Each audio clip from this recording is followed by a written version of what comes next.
कि मतलब उसका ये है कि मेरी मुट्ठी से ये बालू सरक जाने को कहती है। मेरी मुट्ठी से ये बालू सरक जाने को कहती है कि अब ये जिंदगी मुझसे भी थक जाने को कहती है। मेरी मुट्ठी से ये बालू सरक जाने को कहती है कि अब ये जिंदगी मुझसे भी थक जाने को कहती है।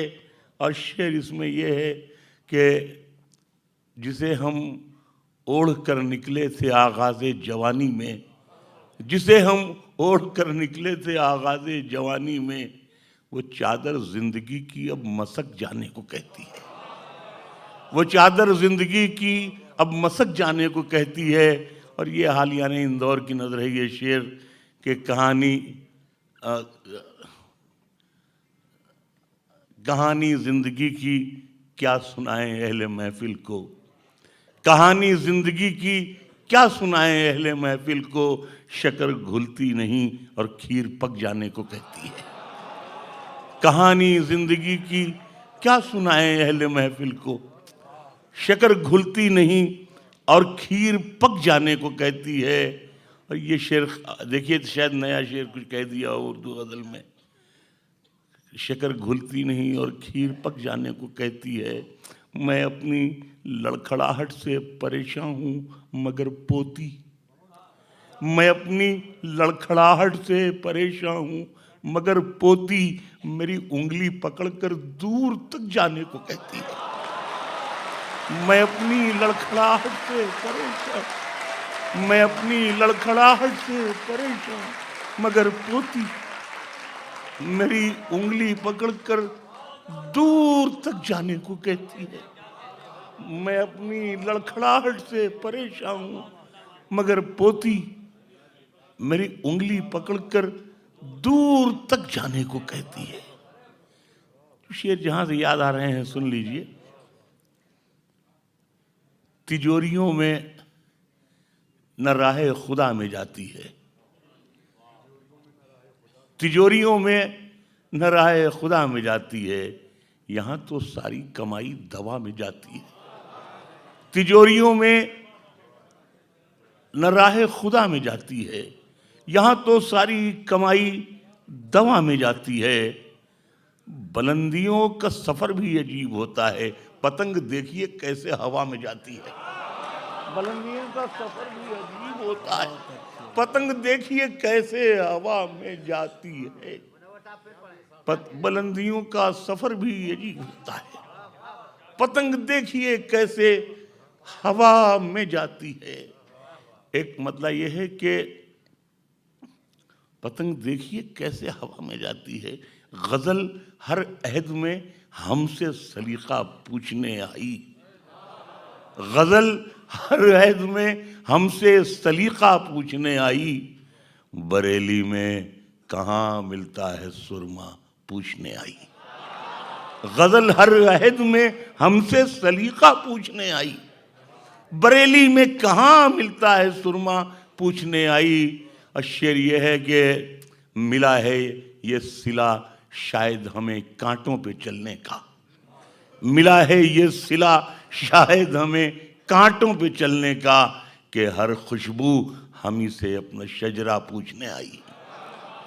मिला है ये सिला शायद हमें कांटों पे चलने का, कि हर खुशबू हम ही से अपना शजरा पूछने आई।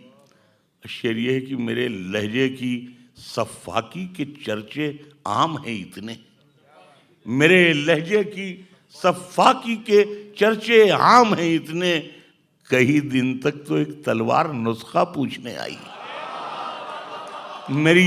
मेरे लहजे की सफ़ाकी के चर्चे आम हैं इतने, कई दिन तक तो एक तलवार नुस्खा पूछने आई।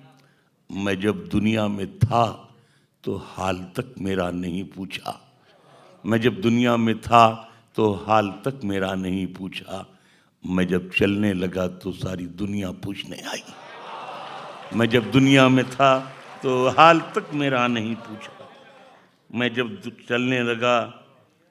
एक मतलब ये है कि दरबार में जब ओहदों के लिए पैरों पे अना कहते हैं स्वाभिमान को, दरबार में जब ओहदों के लिए पैरों पे अना गिर जाती है, कौमों के सर झुक जाते हैं, चकरा के हया गिर जाती है। दरबार में जब ओहदों के लिए पैरों पे अना गिर जाती है, कौमों के सर झुक जाते हैं, चकरा के हया गिर जाती है। अब तक तो हमारी आंखों ने बस दो ही तमाशे देखे हैं, अब तक तो हमारी आंखों ने बस दो ही तमाशे देखे हैं, या कौम के रहबर गिरते हैं या लोकसभा गिर जाती है। अब तक तो हमारी आंखों ने बस दो ही तमाशे देखे, अब तक तो हमारी आंखों ने बस दो ही तमाशे देखे हैं, या कौम के रहबर गिरते हैं या लोकसभा गिर जाती है। अक्सर हजरात को ये मालूम है कि मैं रायबरेली का रहने वाला हूँ। मैं जब 6-7 बरस का था तो एक रज्जन बाबू किराने वाले थे, बाद में चेयरमैन भी हो गए थे।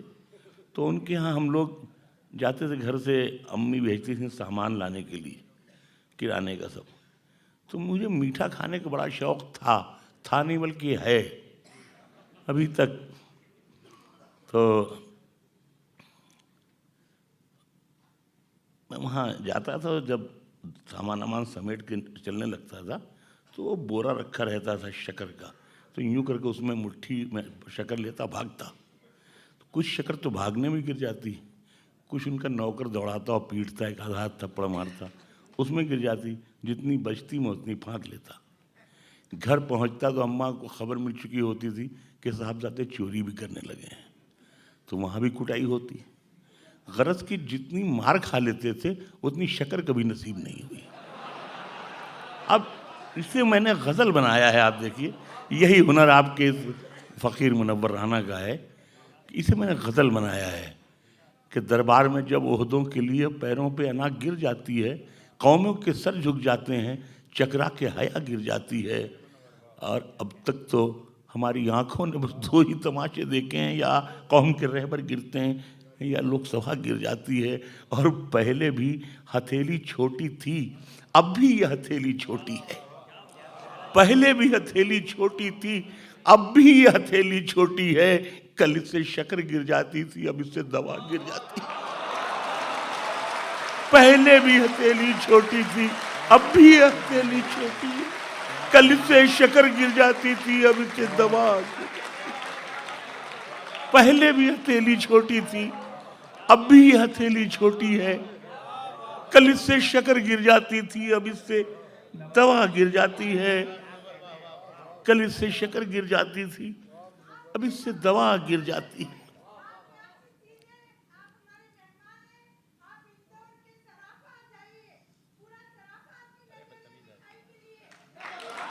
हाँ?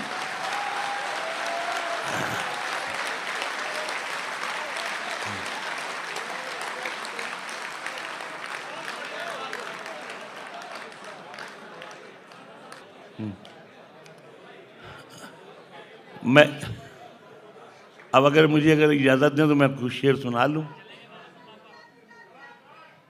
What is the problem? नहीं, वो तारीफ करें या बुराई करें वो नसीब होता है, लेकिन प्लीज़ अब मुझे कुछ पढ़ने दें। तो दरबार पहले भी हथेली छोटी थी, अब भी ये हथेली छोटी है। आजकल जो मुशायरों में चलन हो गया, हालांकि आज देखा इस मुशायरे में की खूबी ये थी कि किसी ने दाद वाद मांगी नहीं, वरना इतनी दाद मांगते हैं, ताली बजा दीजिए, आपके अब्बा जी हैं, आपकी अम्मा जी हैं, आपकी बहन की शादी हो जाए, एक बार ताली बजा दीजिए। ये नहीं, बड़ी कोफ्त होती है, ख़ास तौर से जब मतलब ये है कि उर्दू मुशायरे में कोई ताली बजाने के लिए कहता है तो मालूम होता है जैसे पूरी कौम को ज़नख़ा बनाना चाह रहा है शायर। तो मैं बहरहाल शेर सुना रहा हूँ। मतलब ये है कि गिड़गिड़ाए नहीं, हाँ हम दोस्तना से मांगी। गिड़गिड़ाए नहीं, हाँ हम दोस्तना से मांगी। भीख भी हमने जो मांगी तो खुदा से मांगी। गिड़गिड़ाए नहीं, हाँ हम दोस्तना से मांगी।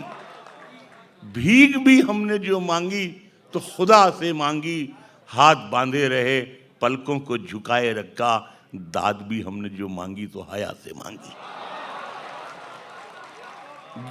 गिड़गिड़ाए नहीं, हाँ हम तो सना से मांगी, हाथ बांधे रहे पलकों को झुकाए रखा, दाद भी हमने जो मांगी तो हया से मांगी। मैंने 5 बेटियां विदा की हैं। एक बेटी विदा कर राहत, हमारे बड़े भाई भी हैं, दोस्त भी हैं। एक बेटी विदा की, आज तक आंखें लाल रहती हैं। और मैंने 5 बेटियां विदा की, एक बेटी रह गई थी। तो ये बीमारियां सब साथ में, मैंने इसे शेर बनाया है कि गिड़गिड़ाए नहीं, हाँ हम तो सना से मांगी, भीख भी हमने जो मांगी तो खुदा से मांगी। और ये भी उड़ जाए जो एक चिड़िया बची है घर में, ये भी उड़ जाए जो एक चिड़िया बची है घर में, इतनी मोहलत तो बहरहाल खुदा से मांगी, इतनी मोहलत तो बहरहाल खुदा से मांगी। ये भी उड़ जाए जो एक चिड़िया बची है घर में, इतनी मोहलत तो बहरहाल खुदा से मांगी। और तुम भी साबित हुए कमजोर मुनव्वर राना, भीख तुम भी साबित हुए कमजोर मुनव्वर राना, दाद भी जिंदगी मांगी भी तुमने तो दवा से मांगी, जिंदगी मांगी भी तुमने।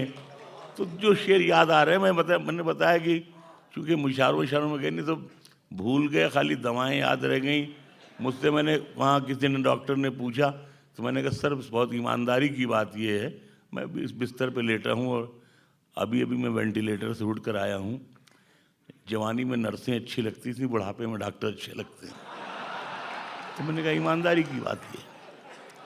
तो बहरहाल जहाँ से जो शेर याद आ रहे हैं मैं चाहता हूँ आप सुन लें। एक शेर मुझे ये याद आया कि अपने मुस्तकबिल की चादर पर रफू करते हुए, अपने मुस्तकबिल की चादर पर रफू करते हुए, मस्जिदों में देखिए बच्चे वजू करते हुए, अपने मुस्तकबिल की चादर पर रफू करते हुए, मस्जिदों में देखिए बच्चे वजू करते हुए। और मजहबी लोगों के होंठों पर खामोशी थी मगर, मजहबी लोगों के होंठों पर खामोशी थी मगर, मंदिरों मस्जिद को देखा गुफ्तगू करते हुए, मस्जिदों मंदिर को देखा गुफ्तगू करते। मजहबी लोगों के होंठों पर खामोशी थी मगर, मस्जिदों मंदिर को देखा गुफ्तगू करते हुए, मस्जिदों मंदिर को देखा गुफ्तगू करते हुए। एक गजल के कुछ शेर याद आ रहे हैं, मैं अर्ज करता हूँ।